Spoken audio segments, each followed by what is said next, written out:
മനസ്സിലായില്ല. നീ എന്താ പറഞ്ഞു വരുന്നത്? അല്ല, എന്റെ മുറിയിൽ നിന്ന് അവൻ ഇറങ്ങിപ്പോകുന്നത് കണ്ടു എന്ന് പറഞ്ഞിട്ടാണല്ലോ ഈ കണ്ട ഭൂകമ്പം മുഴുവൻ നീ ഉണ്ടാക്കിയത്. ഇതിപ്പോ ആരുടെ മുറിയിൽ നിന്ന് അവൻ ഇറങ്ങി ഓടിയത്? നിന്റെ മുറിയിൽ നിന്നല്ലേ? ഗൗരി, സംഭവിക്കാനുള്ളതൊക്കെ സംഭവിച്ചു. ഒരു കാര്യം ഉറപ്പായി, നമ്മുടെ വീട്ടിനുള്ളിൽ ഒരു അക്രമി കയറി. അത് നിന്റെ മുറിയിലായാലും സ്വാതിയുടെ മുറിയിലായാലും നിങ്ങൾക്ക് ആർക്കും അതിലൊരു ബന്ധമുണ്ടെന്ന് ഞാൻ വിശ്വസിക്കുന്നില്ല. നേരത്തെ പറഞ്ഞ ആരോപണങ്ങൾ ഇനി ആരും ആവർത്തിക്കണ്ട. ആവർത്തിച്ചാൽ എന്താ കുഴപ്പം? അവൻ ഇവരെ കാണാൻ തന്നെയാണ് വന്നെങ്കിലോ? ആയിരിക്കും. സ്വാതിയെ കൊല്ലാൻ വേദ പറഞ്ഞുവിട്ട കൊലപാതകി തന്നെയായിരിക്കും അവൻ. അപ്പൊ പിന്നെ അവൻ എന്റെ മുറിയിൽ നിന്ന് ഇറങ്ങി പോകുന്നത് ഇവള് കണ്ടു എന്ന് പറഞ്ഞതോ? അതും സത്യമായിരിക്കും. സ്വന്തം ഭാര്യയെ രക്ഷിക്കാൻ ഇങ്ങനെ രണ്ട് വള്ളത്തിൽ കാല് ചവിട്ടല്ലേ നീലേ? അതൊരു തോന്നലാണെങ്കിലോ? മോൾ എന്താ ഈ പറഞ്ഞു വരുന്നേ? അച്ഛാ, വേദ പറഞ്ഞു വിട്ടിട്ട് എന്നെ കൊല്ലാൻ വന്ന അക്രമിയാണ് അയാൾ എന്ന് വയ്ക്ക. അയാളെ ഞാൻ ആദ്യം കണ്ടു എന്ന് പറഞ്ഞത് സത്യം തന്നെയാ. എന്റെ ഊഹം ശരിയാണെങ്കിൽ എന്റെ മുറിയാണെന്ന് കരുതി അയാള് ഗൗരിയുടെ മുറിയിൽ മാറി കയറിയതായിരിക്കും. അത് തന്നെയാ ഞാനും ചിന്തിച്ചത്. എന്തായാലും ഇതിന്റെ സത്യം ഞാൻ തെളിയിക്കും. എന്നാ പിന്നെ നമുക്ക് പോലീസിലൊരു കേസ് കൊടുത്താലെടുത്തി. കേസ് ഒന്നും കൊടുക്കണ്ട. അവനെ കണ്ടുപിടിക്കാനുള്ള വഴിയൊക്കെ എനിക്ക് നല്ലതുപോലെ അറിയാം. അവനെ പിടികൂടി ഞാൻ സത്യം പറയിപ്പിക്കും. എന്നെ കൊല്ലാൻ വേദ പറഞ്ഞുവിട്ട ആളല്ല അവനെങ്കിൽ അവൻ എന്തിനു വേണ്ടിയാണ് ഈ വീട്ടിൽ വന്നതെന്ന് ഞാൻ അവനെ കൊണ്ട് തന്നെ പറയിപ്പിക്കും.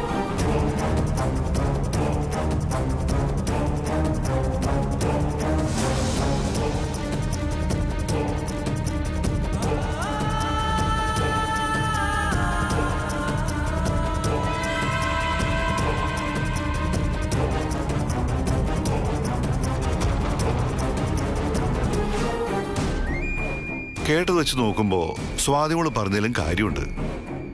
ഏട്ടത്തി ഒരു കാര്യം തെളിയിക്കുന്നു പറഞ്ഞാ അത് തെളിയിച്ചിരിക്കും.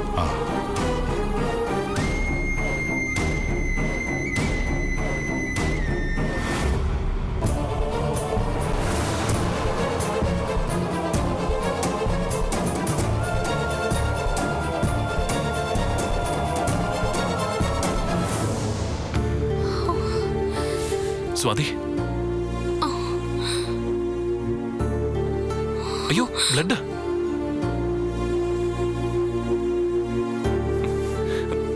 കാണിച്ചേ, താൻ എന്ത് പണിയാണോ കാണിച്ചത്? ഓടിപ്പോയതിന്റെ പിന്നാലെ ചെന്ന് അവനുമായിട്ട് ഏറ്റുമുട്ടേണ്ട വല്ല കാര്യം ഉണ്ടായിരുന്നോ? ആ പിടിവലിക്കിടയില് തനിക്ക് വല്ലതും പറ്റിയിരുന്നെങ്കിലോ? അതിന് ഒന്നും പറ്റിയില്ലല്ലോ. അവൻ ആരാന്നറിയാൻ കഴിയാത്തതാ ഇപ്പൊ എന്റെ ടെൻഷൻ. അവൻ എവിടെ പോട്ടെ, വെറുതെ കൈ മുറിഞ്ഞു.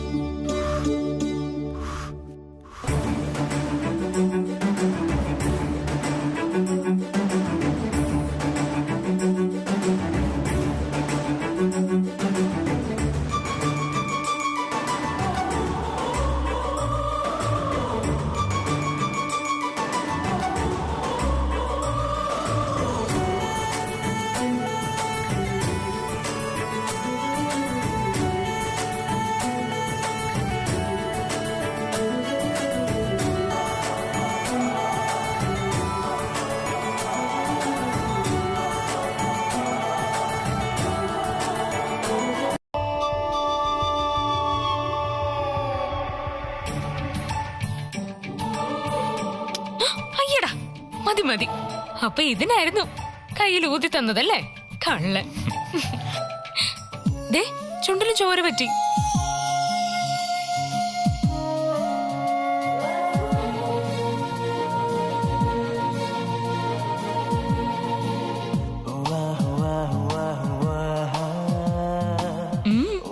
എന്താ? ഒന്നുമില്ല, തന്റെ ചോരയ്ക്ക് വല്ലാത്തൊരു ലഹരി പിടിപ്പിക്കുന്ന മണം. അത് ശരി. ഇനിയിപ്പോ ഞാൻ സൂക്ഷിക്കണം. എന്തിന്? ലഹരി കൂടിയിട്ട് എന്റെ രക്തം മുഴുവൻ ഊറ്റി കുടിച്ചാലോ? നിന്റെ ചട്ടമ്പിത്തരത്തിന്റെ മുഴുവൻ ചൂടുണ്ട് നിന്റെ ചോരയില്. ഇത്രയും ചട്ടമ്പിത്തരം നിനക്കിത് എവിടെ നിന്ന് കിട്ടിയെന്നാ എന്റെ സംശയം. അതെ, ഞങ്ങള് നല്ല ഒന്നാം തരം പടക്കുറുപ്പന്മാരുടെ ഫാമിലിയാ. കളരിയും വാൾപ്പയറ്റും യുദ്ധമൊക്കെ പയറ്റി തെളിഞ്ഞവരാ ഞങ്ങളുടെ പൂർവികന്മാര്. ഓ മതി മതി. നിന്റെ ഈ കളരിയും മർമ്മവിദ്യയൊന്നും എന്റെ അടുത്ത് പ്രയോഗിച്ചേക്കല്ലേ. ഞാനൊരു പാവ. എന്നാലും എത്ര ഈസി ആയിട്ടാ നീ അവനെ പൊക്കിയെടുത്ത് വട്ടം ചുറ്റി എറിഞ്ഞത്. നമ്മുടെ വീട്ടിൽ ആക്രമിക്കാൻ കയറിയവനെ അങ്ങനെ അങ്ങ് വിടാൻ പറ്റുമോ? എന്റെ കണക്കുകൂട്ടൽ ലേശം വൈകിപ്പോയി, അല്ലെങ്കിൽ അവന് ഞാൻ പൂട്ടിയന്. അല്ല, നീ വല്ല ഗുസ്തിയും പഠിച്ചിട്ടുണ്ടോ? ഗാട്ടാ ഗുസ്തി കുറച്ച് പഠിച്ചിട്ടുണ്ട് എന്റെ കുട്ടിക്കാലത്ത്. ആഹാ, അതെങ്ങനെ? ഞാൻ വളർന്ന വീടിന്റെ തൊട്ടപ്പുറത്ത് താമസിച്ചിരുന്നത് ഒരു പഴയ ഗുസ്തി ചാമ്പ്യൻ ആയിരുന്നു. അയാളുടെ മകളായിരുന്നു കുട്ടിക്കാലത്തെ എന്റെ ഏറ്റവും അടുത്ത കൂട്ടുകാരി. അന്ന് അവളെ ഗുസ്തി പഠിപ്പിച്ചപ്പോ അവളുടെ അച്ഛൻ എന്നെയും കുറച്ച് പഠിപ്പിച്ചു. ആ, അത് ശരി. അപ്പോ ചുമ്മാതല്ല നീ ആ കള്ളനോട് ഏറ്റുമുട്ടിയത്. കൊള്ളാം. അപ്പോ എനിക്കിനി ഒരു പ്രൊട്ടക്ഷനും വേണ്ട. അല്ലെങ്കിലും മോൻ ഇനി എന്റെ പ്രൊട്ടക്ഷനിലായിരിക്കും എന്നും. ആ പ്രൊട്ടക്ഷനാ എനിക്ക് ഏറ്റവും ഇഷ്ടം. അതെ, കൈ നല്ലതുപോലെ മുറിഞ്ഞിട്ടുണ്ട്. ഞാൻ മരുന്ന് പുരട്ടി തരാം.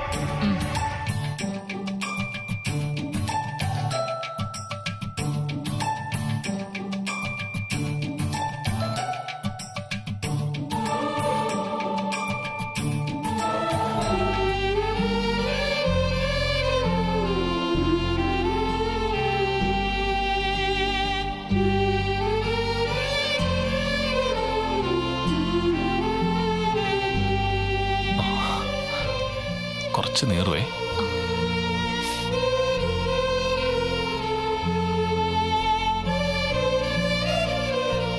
സ്വാതി, യഥാർത്ഥത്തിൽ ഇന്നിവിടെ വന്ന കള്ളൻ അയാൾ ആരാ? ആരാ എന്താണെന്നൊന്നും അറിയില്ല. പക്ഷേ അവന്റെ കണ്ണുകൾ അതെവിടെ വെച്ച് കണ്ടാലും എനിക്ക് തിരിച്ചറിയാൻ സാധിക്കും. പിന്നെ അവന്റെ കഴുത്തിൽ പച്ച കുത്തിയൊരു അടയാളം, അതും ഞാൻ വ്യക്തമായി കണ്ടു. യഥാർത്ഥത്തിൽ അവൻ നിന്നെ കൊല്ലാൻ വേദയച്ച ആള് തന്നെയാണോ?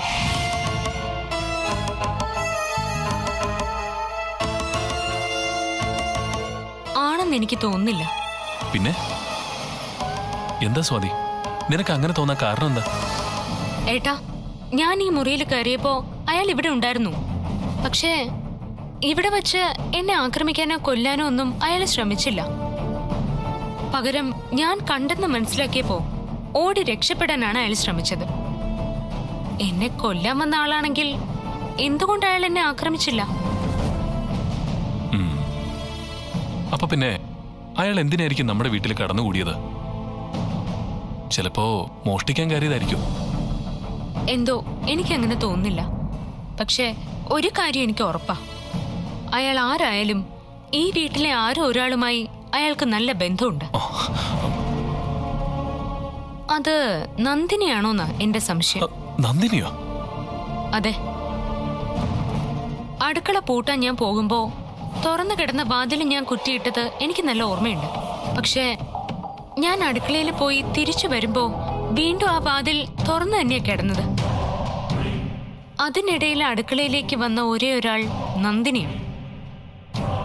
അപ്പോ അവള് ചെറുതായിട്ട് പരിഭ്രമിച്ചിരുന്നു.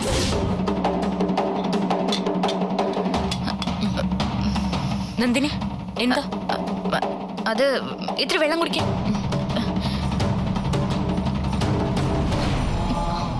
എന്താടി ഒരു പരിഭ്രമം? വല്ല കുരുത്തക്കേട് ഒപ്പിച്ചോ? അപ്പോ അയാൾക്ക് നന്ദിനി വാതിൽ തുറന്നു കൊടുത്തു എന്നാണോ താൻ പറയുന്നത്? എന്റെ സംശയമാണ്, പക്ഷെ തെളിവില്ല. അതുകൊണ്ട് ആരോടും പറയാനും വയ്യ. ഏട്ടനും തൽക്കാലം ഇത് ആരോടും പറയണ്ട. വൈരാഗ്യം കൊണ്ട് ഞാൻ പറഞ്ഞു വരുത്തുന്നതായിട്ട് അച്ഛൻ പോലും കരുതും. എന്തായാലും നമുക്കിതിന്റെ സത്യം തെളിയിക്കണ്ടേ? അതിനുള്ള അവസരം ദൈവം തന്നെ കൊണ്ടുവന്ന് തരും.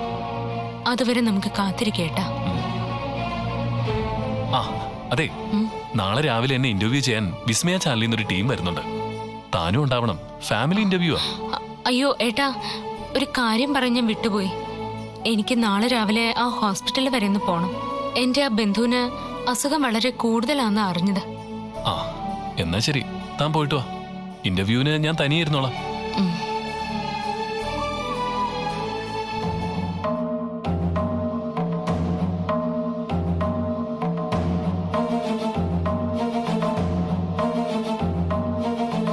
എന്താടോ താൻ എന്താ ആലോചിക്കുന്നേ?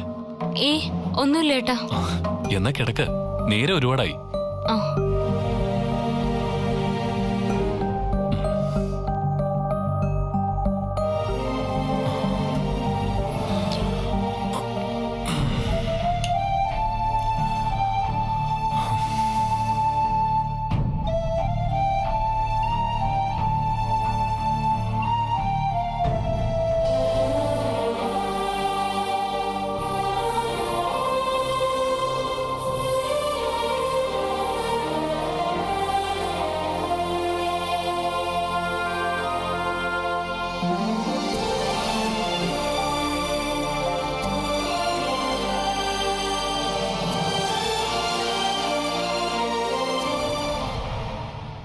മോളെ, ഞാനിപ്പോൾ ആശുപത്രിയിൽ നിന്നാണ് വിളിക്കുന്നത്. വലിയ പ്രതീക്ഷയ്ക്ക് വകയില്ലെന്നാ ഡോക്ടർമാർ പറയുന്നത്.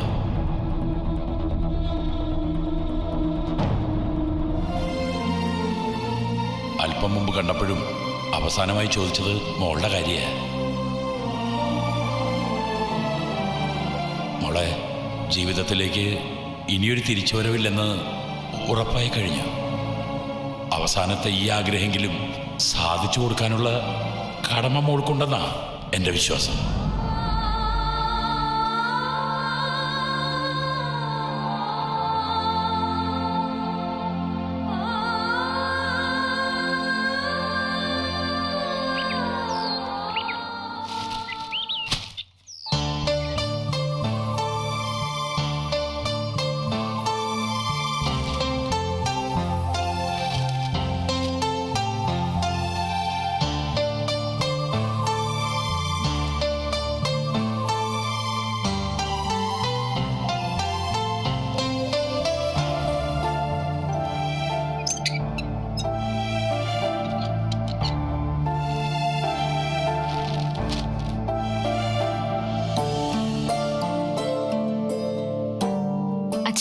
ചായ.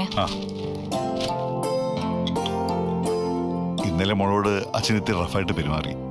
ഗൗരിയുടെ കരച്ചിൽ കണ്ടപ്പോ നിയന്ത്രണം പോയി. അതാ അങ്ങനെ സംഭവിച്ചത്. മോളതൊന്നും മനസ്സിൽ വെച്ചേക്കല്ലേ. ഞാനതൊക്കെ എപ്പോഴേ മറന്നു. സത്യത്തിൽ ഞാനും കുറച്ച് എടുത്തുചാടിയാ സംസാരിച്ചത്. ഗൗരിയുടെ മുറിയിൽ നിന്ന് ആരും ഇറങ്ങിപ്പോകുന്നത് കണ്ടപ്പോ ഞാൻ അവളെ സംശയിച്ചു. അവളുടെ ഭാഗത്തെ ന്യായം ആലോചിക്കുന്നതിൽ എനിക്കും തെറ്റുപറ്റി. ഇന്നലെ ഇവിടെ വന്നത് ഒരു കള്ളനായിരിക്കാനാണ് സാധ്യത. അങ്ങനെ തന്നെ എനിക്കും തോന്നുന്നത്. എന്തായാലും ഇനി എവിടെ വെച്ച് കണ്ടാലും അവനെ ഞാൻ തിരിച്ചറിയും. പോലീസിൽ ഒരു പരാതി കൊടുക്കണ്ടേ? വേണം. രാവിലെ തന്നെ സ്റ്റേഷനിൽ പോയി പരാതി കൊടുക്കണം. ഏട്ടനൊന്ന് റെഡിയായി വന്നോട്ടെ. അല്ല, ഇന്ന് ചാനലിൽ നിന്ന് ആരാണ്ട് ഇന്റർവ്യൂവിന് വരുന്നു പറഞ്ഞു കേട്ടു. ഉണ്ടച്ചാ, ഏട്ടൻ അതിന് റെഡിയായിക്കൊണ്ടിരിക്കുക. എടുത്തി ചായ എനിക്ക് കൂടി. ഇപ്പൊ കൊണ്ടുവരാം. ആദ്യം നിന്റെ കിതപ്പൊക്കൊന്ന് മാറട്ടെ. ഗിരി, എനിക്ക് നിന്നോട് പ്രധാനപ്പെട്ട ഒരു കാര്യം പറയാനുണ്ട്. എന്താ വലിച്ച? ഇന്നലെ രാത്രി ഈ വീട്ടിൽ സംഭവിച്ച പോലുള്ള കാര്യങ്ങൾ ഇനി ഇവിടെ ആവർത്തിക്കാൻ പാടില്ല. നീ കൂടി അതിന് ശക്തമായൊരു തീരുമാനം എടുത്തേ പറ്റൂ. ഒരു കള്ളൻ ഇവിടെ വന്നു കയറിയത് നമ്മുടെ ആരുടെങ്കിലും പിഴവാണോ വലിച്ച? അത് കള്ളനാണോ, കൊലപാതകയാണോ, അതോ മറ്റാരെങ്കിലും ആണോ എന്ന് നമ്മളെങ്ങനെ അറിയും? ഇവിടെയുള്ള ഒരാൾക്ക് എന്തെങ്കിലും സംഭവിച്ചിരുന്നെങ്കിലോ ആര് സമാധാനം പറയും? അമ്മ മരിച്ചതിന്റെ ഷോക്കിൽ നിന്ന് നമ്മളിപ്പോ കരകയറി വരുന്നേ ഉള്ളൂ. ഇനി ഒരു ദുരന്തവും കൂടെ വീട്ടിൽ സംഭവിച്ചോട്ടാ. ഇന്ന് എന്നെ പോലീസ് വിവരം അറിയിക്കണം. ഞാനും അത് തന്നെ പറയാനിരിക്കായിരുന്നു. രാവിലെ തന്നെ സ്റ്റേഷനിൽ പോയി കംപ്ലൈന്റ് കൊടുക്കണം. ഏട്ടത്തിക്ക് ആളുടെ മുഖം ഓർമ്മയുണ്ടെന്നല്ലേ പറയുന്നത്. അപ്പൊ പിന്നെ ഡീറ്റെയിൽസ് പറഞ്ഞു കൊടുത്താൽ മതി. ഒരു സ്കെച്ച് എക്സ്പെർട്ടിനെ വെച്ചിട്ട് ആളിന്റെ മുഖം പോലീസ് തന്നെ വരച്ചെടുത്തോളും. അതൊക്കെ ഞാൻ നല്ല വ്യക്തമായിട്ട് പറഞ്ഞു കൊടുത്തോളാം. എന്തായാലും അവനെ വെറുതെ വിടാൻ പറ്റില്ല. ദാ ചായ. ആ എടുത്തി, കഴിക്കാൻ എന്താ രാവിലെ ഉണ്ടാക്കിയിരിക്കുന്നേ? നിനക്ക് എന്താ രാവിലെ വേണ്ടത്? അവനിഷ്ടപ്പെട്ടത് ഉണ്ടാക്കി കൊടുക്കാൻ മോളെന്തിനാ എനിക്ക് ഇഷ്ടപ്പെടുന്നേ? എന്റെ ഭർത്താവിന് വേണ്ടത് ഞാൻ വിളമ്പി കൊടുത്തോളാന്നും പറഞ്ഞ് ഒരുത്തി കഴിഞ്ഞ ദിവസം ഇവിടെ കിടന്ന് ബഹളം ഉണ്ടാക്കുന്നത് കണ്ടായിരുന്നല്ലോ. ഇവന്റെ ഭാര്യ, അവളെവിടെ? അവളോട് വന്ന് ഭർത്താവിന് ഇഷ്ടമുള്ളത് ഉണ്ടാക്കി കൊടുക്കാൻ പറ. എന്റെ വല്ലിച്ച, ചുമ്മാ പാര വെക്കല്ലേ. വായിക്ക് രുചിയായിട്ട് വല്ലതും തിന്നണമെങ്കിൽ അത് ഏട്ടത്തി തന്നെ ഉണ്ടാക്കണം. ആ, അവളുമാർക്ക് രണ്ടുപേർക്കും വെറും വാചകം മാത്രമേ ഉള്ളൂന്നേ. ഞാൻ പട്ടിണിയായി പോവും. അപ്പോ നിനക്കറിയാം ഏട്ടത്തി ഉണ്ടാക്കുന്നതിനെ രുചിയെന്ന് അല്ലേ? പിന്നല്ലാതെ. ഇവളൊരു പാവായതുകൊണ്ടല്ലേ നിന്റെ ഈ സൂചിപ്പിക്കലൊക്കെ നടക്കുന്നേ? നിനക്കിപ്പോ എന്താ വേണ്ടേ? നല്ല ചൂടുള്ള ചമ്പാവരിയുടെ പുട്ടും നല്ല തേങ്ങാ കൊത്തൊക്കെ ഇട്ട് വെച്ച കടലക്കറി ഉണ്ടാക്കി തരട്ടെ? ഓ, കേൾക്കുമ്പോ തന്നെ വായില് വെള്ളം ഊറുന്നുണ്ട്. അത് മതി. ഇന്നേ പുട്ടും കടലയും മതി. അച്ഛനും അതന്നെ മതിയോ? ഓ മതി, എന്തായാലും മതി. ആ ഗിരി, നീ നിന്റെ പത്രപാരായണം കഴിഞ്ഞ് കുളിച്ച് ഫ്രഷ് ആയിട്ട് വരുമ്പോഴേക്കും ഞാൻ ബ്രേക്ക്ഫാസ്റ്റ് ഉണ്ടാക്കി വെക്കാം. ഓ ശരി അടുത്തി.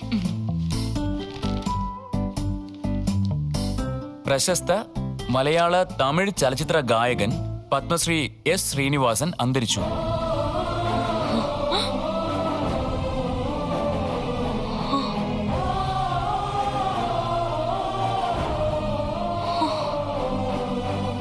ഇന്നലെ രാത്രി 11:15 അന്ത്യം.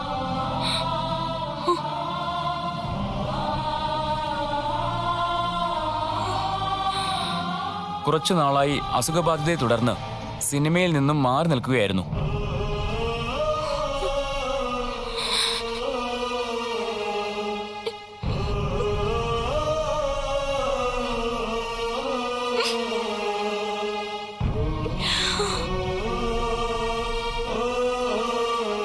തിരുവനന്തപുരത്തെ സ്വകാര്യ ആശുപത്രിയിലായിരുന്നു അന്ത്യം.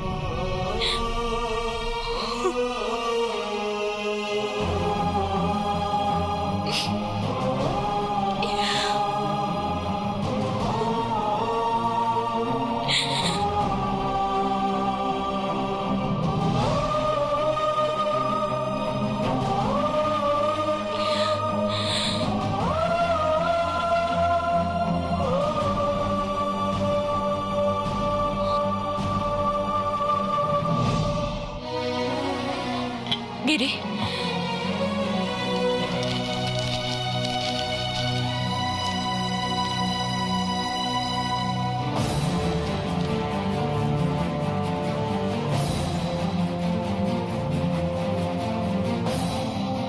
മോളെ, ശ്രീനിവാസൻ നിന്റെ അച്ഛനാണ്.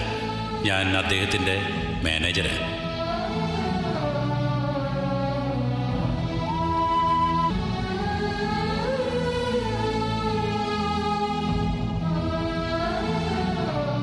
മോളെ, ശ്രീനിവാസൻ നിന്റെ അച്ഛനാണ്.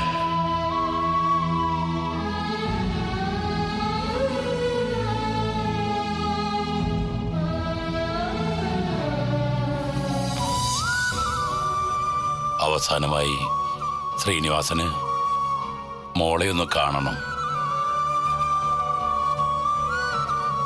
ഒരുപാട് അന്വേഷിച്ചു, പക്ഷേ എവിടെയും കണ്ടെത്താൻ സാധിച്ചില്ല. ഒടുവിൽ കഴിഞ്ഞ ദിവസം വളരെ കഷ്ടപ്പെട്ട് നിന്റെ അമ്മാവന്റെ ഭാര്യയെ കണ്ടിരുന്നു. അവരാ പറഞ്ഞത് നിന്റെ വിവാഹം കഴിഞ്ഞു എന്ന്. മോളെ, നിന്നെ അമ്മയും അദ്ദേഹം ഉപേക്ഷിച്ചത് മനഃപൂർവ്വമല്ല. അന്നത്തെ ജീവിത സാഹചര്യം അതായിരുന്നു. നീ വരണം. മരണക്കിടക്കയിൽ അദ്ദേഹത്തിൻ്റെ അവസാന ആഗ്രഹം നിന്നെ ഒന്ന് കാണണമെന്ന് മാത്രമാണ്.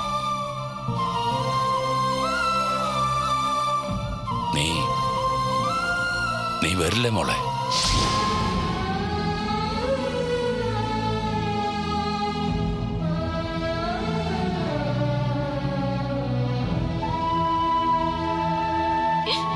എന്താ അടുത്തി? എന്തു പറ്റി? ഒന്നുമില്ല. എന്നാ പിന്നെ ആ പത്രം ഇങ്ങതാ, എന്നിട്ട് പോയി പുട്ടും കടല ഉണ്ടാക്ക്. നല്ല വിശപ്പുണ്ട്. ഇങ്ങതാ.